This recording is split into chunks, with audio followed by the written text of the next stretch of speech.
to Me Is Life. You guys are always asking me how I managed to make 2 best-selling books at 15 and telling me that your dream would be to make a book as well. So today I thought I'd explain to you guys and tell you the story of how I managed to make 2 books and also give you some tips. Things I've learned along the way, because I have learned a lot. When you think of writing, or should I say making a book, you kind of just think of writing, but there is actually a lot more to it than just simply writing. There's a lot that goes into it, so I thought it might be helpful for you guys if you want to make a book, and it's just kind of pretty funny and interesting to learn, because I feel like a lot of people feel like they need to go with a traditional publisher, but that can actually be really tricky, and there's pros and cons to it. But you can also do self-publishing where you don't have to rely on a publisher to say that your book is good enough to be published. You know, that's their opinion, but your opinion might be that it's an amazing book and it's ready to publish. So this is how I managed to do it and self-publish 2 books. So the first step is obviously coming up with an idea. So these tend to come to me spontaneously. My first book, Awkward to Awesome, I came up with it in February 2019. I was just talking to my mum and we were just talking about how cool it would be for me to make a book for tweens and teens to help them with things like growing up and just like a general guidebook. And I was like, we should actually do this. Like, I should actually write a book. And mum actually came up with the title, Awkward to Awesome. And I'm so glad that we had that conversation and I came up with that idea, because that is what led on to the idea of my next book. So what I had to do was think about who I was writing a book for. Obviously for me that was quite easy, you guys. I'm used to talking to you guys all the time, but obviously if you don't have a YouTube channel, you may have to think about who your book is going to be for. Maybe you want to write a picture book for little kids. You just have to think about who you're writing for and what they're going to want to read and what is going to really, like, I guess, invoke emotion in them. As in, like, what are they going to be really, really interested and really, really want to read? And generally people want to read something because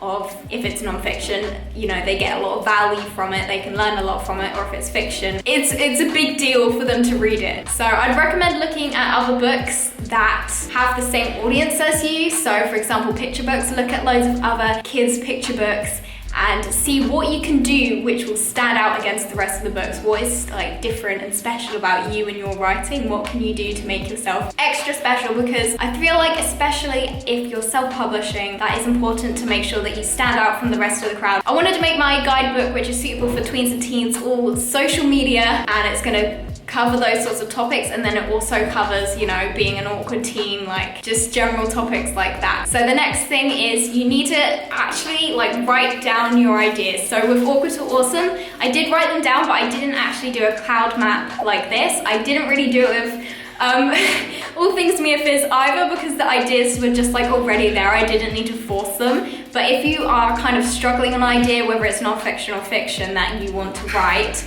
I'd recommend doing a cloud map. I've seen a lot of people who self-publish talk about this, and it seems like a really good idea because you write down your initial idea and then see where you can take that idea, and you want to try and think about how many layers you can add to your book, like how many things are going to happen and how many things are you going to talk about, and you want to put as much of that in as possible to make it as like valuable, and you want to make your book as interesting as possible and add in as many topics and like micro topics in your main topic of the book. So what I used to write my book on was Scrivener. That is a paid for app, so you can obviously get free book organizers. That's what I like about Scrivener, is that you can really organize your book and plan it out, the structure of it. So I actually skipped the cloud map idea because I just didn't like think about that. I just had all the ideas already, so then I just wrote them all down on Scrivener and tried to like organize how the chapters are gonna go and what all of the chapters are gonna cover, like do some little bullet points with your ideas. So then when you then go to write it, you have those bullet points and that like guidance, rather than it just being an empty page. That is really overwhelming. Like if you have a bullet point and then you have to turn that bullet point into some text versus just having an empty page and you're just staring at it and you have no idea what to do. It's obviously a lot easier having a bullet point. A really important tip, I don't think I learned this anywhere, I just kind of figured it out, but the first chapter and the last chapter are the most important in terms of keeping people reading and reading your next book. So obviously the first chapter, when you read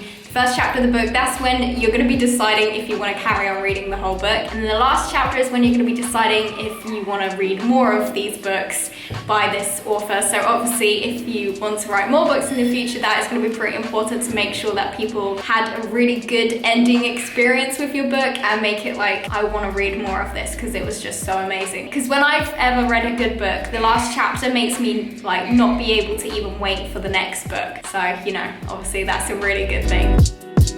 So now the next step is planning out your book. Again, I didn't do these. I did it with All Things Mia Fizz coloring book, but I didn't do it with Awkward to Awesome, and I feel like that is where I made the first mistake because I wanted my book to come out ready for Christmas 2019, and obviously it was February. So I thought, oh, I have like 6 months to write it. Yeah, so I thought I could have until August to write it, and then it would probably come out in September. That did not happen. I can't remember when I finished writing it. I'm pretty sure I finished writing it in like October time, or maybe even September. I finished writing it pretty much around then, and it didn't come out till December, so that is quite a few months after it came out, December the 9th, I'm pretty sure. So that was a surprise for me how long a book can take, but obviously I still made it pretty fast considering that with the traditional publishing world, I feel like books could tend to take like 2 to 3 years. That's a long time. If you're going to be using a self-publishing service, you don't have to spend 2 to 3 years on your book, although if you want to, that's obviously up to you. But if you can make it faster than that and you feel like you can plan out and schedule enough time to do it, because it was a lot of work and I did have to spend like, you know, a lot of my time writing and working on the book. So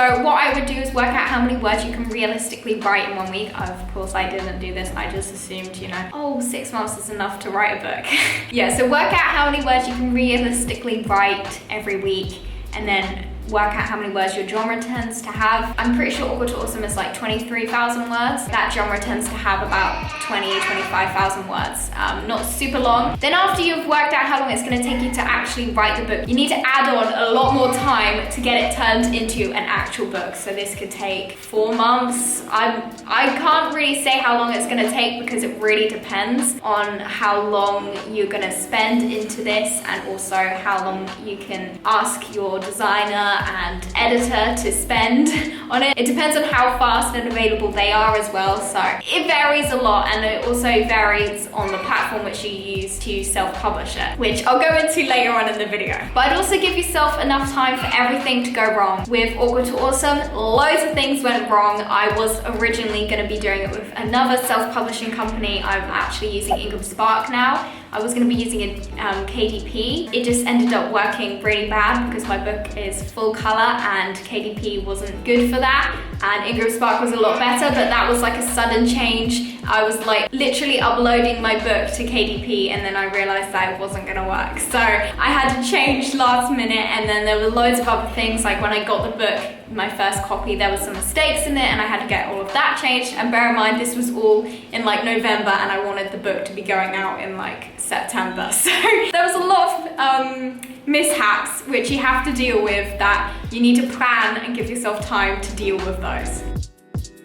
So now you have planned out and you've got an outline of a book, you need to actually turn those bullet points into writing. So I would say the way I motivate myself to write is to actually set myself goals. Giving yourself like either a weekly or daily, depending on how you're available to write, a word count, that just gives me like the drive, because otherwise I could just end up writing 500 words and not realize that I have only written 500 words because I feel like I've like gotten a lot of information in those 500 words, but really I should be writing like 1,000 or 1,500 words is what I would ideally have written to keep up with my time schedule. So I feel like that's really important for me to have that there to like keep track. So that's what I like about Scrivener. It will tell you how many words you've written. You can set yourself targets. I'm sure on loads of other writing apps they have targets as well. That's not a super complicated feature. Also, I read a lot of books, and especially, even if it's not in your genre, but especially of your genre and for your audience who's going to be reading the book, that's important to get yourself in that mindset. You might be like, why am I reading when I could be writing? But you need to keep your bank of motivation up and reminding yourself how like words and books flow and like what makes for fun sentences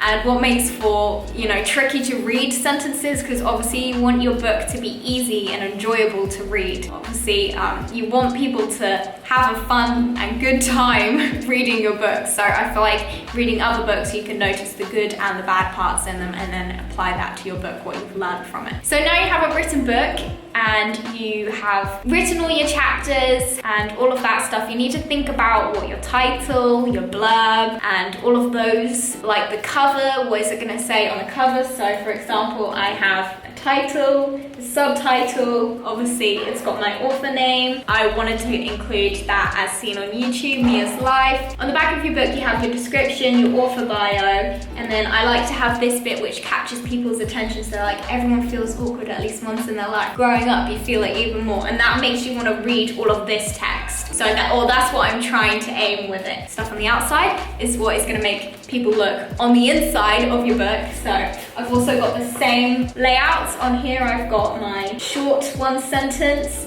and then I've got my couple of sentences, and then I've got the about me, and then I've also got previously by Mia Fierce. My title, and then my subtitle, and then obviously the written by Mia Fierce. So you need to think about these things very carefully and try and get in some keywords as well, because if you're self-publishing, your book is probably going to be going on Amazon or other online bookstores like that. So you're going to want to include keywords, because then when people are searching in like book for tweens and stuff like that, you want to try and incorporate those words into your book's title and metadata, so then people can actually find it, because if not, when people search for a book, your book's not going to come up because it doesn't have that word in it which people are searching for. So now you have a book and you have all of the text which you want to go on the cover and back cover of your book. You need to think about how you're actually going to turn this like manuscript into a book. So you're going to probably want to have a budget, and I mean that totally depends on what you're planning to do with this book.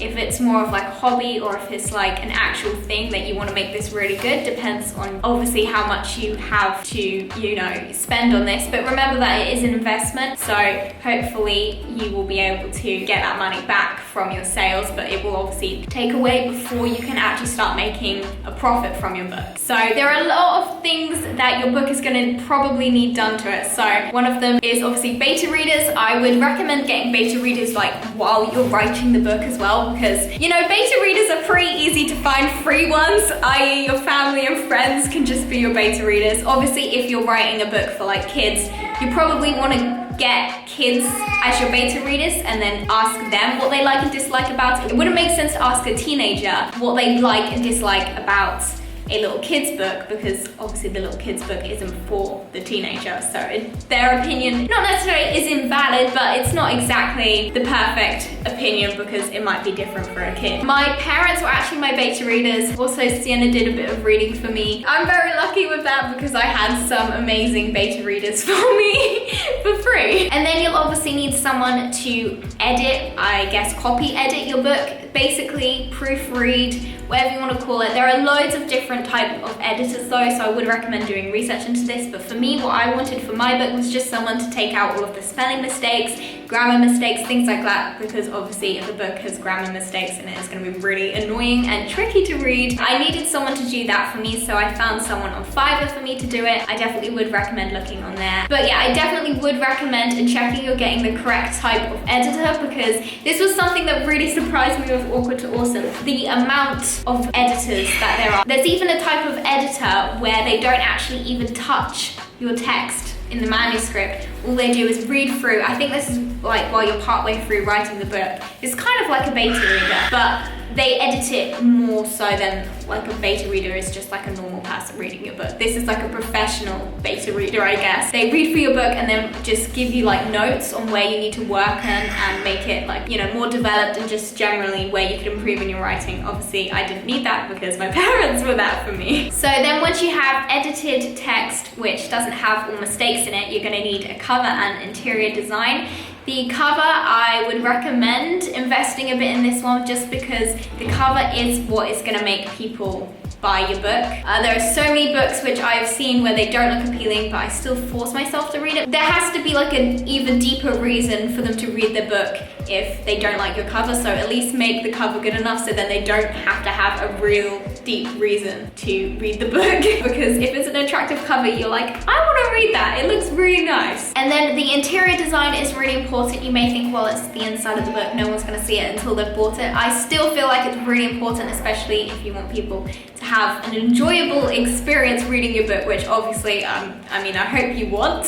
For me, I found my cover designer on Reedsy, so then the same lady designed the interior design of my book as well. She did both of them. But you could also find interior and cover designers on Fiverr where they'll give you a slightly lower price. Reedsy is a more professional website, so they do have a higher fee. I needed that with Awkward to Awesome and with All Things Me After This. I wanted to make that investment, one, to make it a really nice reader experience, and then two, because with this one there's a lot of design going on, because obviously there's a lot of photos, and I don't feel like this is something I could do myself with Awkward to Awesome. There are lots of images, there's loads of color. There's a lot going on with the design, whereas if it's a basic fiction book you're writing and there isn't any images, or there's only like 1 or 2 images and there's no color or anything like that, there are actually websites which you can use, or I think they're apps as well, which you can use to design it yourself, the interior. So it depends on if you have a good eye for these things. Maybe that is a good option for you. The number 1 tip is never to have a white cover, because it will just blend in with the background of Amazon or whatever website you're selling your book on. It just blends in, and taking up less space, then you'll only have the text. You want to stand out against the background, so that's just a little handy dandy tip there. Don't have a white cover.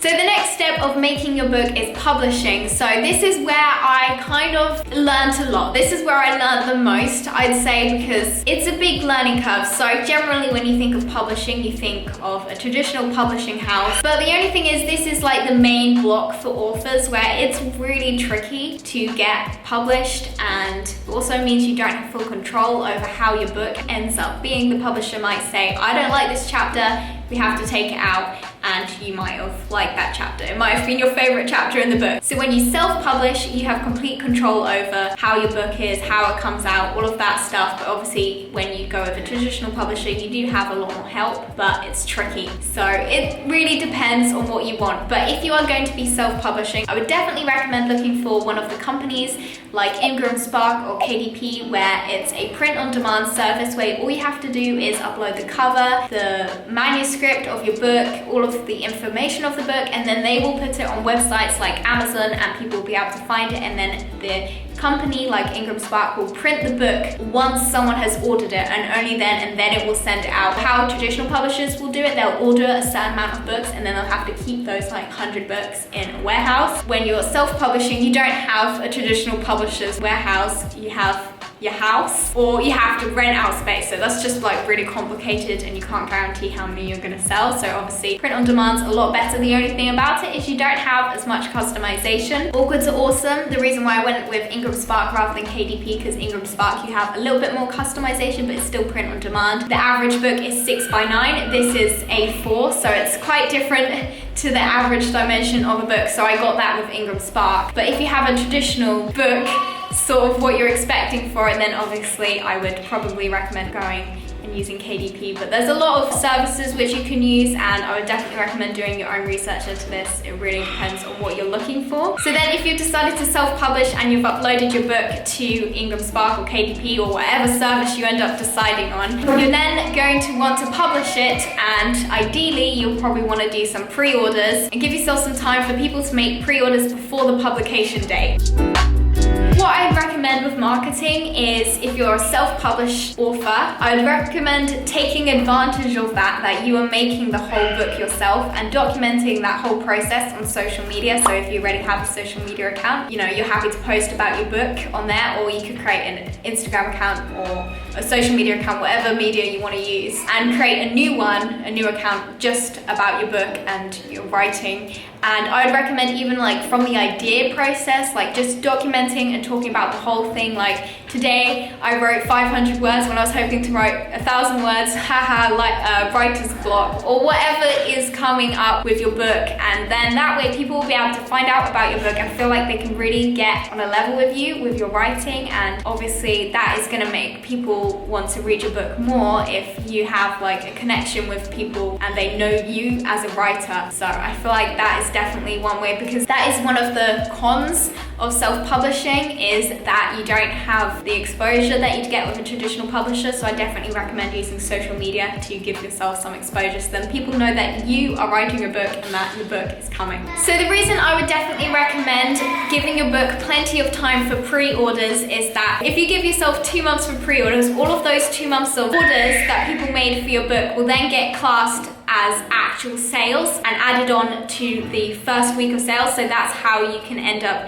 getting a bestseller award. So Miracons, I hope you guys enjoyed this video and you found it helpful. I had so much fun making both of my books, honestly. It was such an amazing experience. I learned so much from it, and I hope that this video inspires you to maybe get writing if you're interested in becoming an author, because I feel like, honestly, a lot of people, like I would say basically everyone has something that they could write about and something that's special about them, even if you don't like writing. Obviously, I've made a coloring book that was drawing, so everyone has something which they could make a book out of. I'm not even gonna say the word write if you don't like writing. There's something else I'm sure you could make a book out of. It's a really nice experience getting to make a book, and then obviously for people to be able to read your book. It's a really nice thing to do, I feel. So there's so much more that I could go into, but obviously the video would be like 10 years long. So this is just like the tip of the iceberg of my experience of publishing and what I learned, and then if you guys want to publish a book, how I would recommend you go about it. So yeah, Miracons, I'll see you in my next video.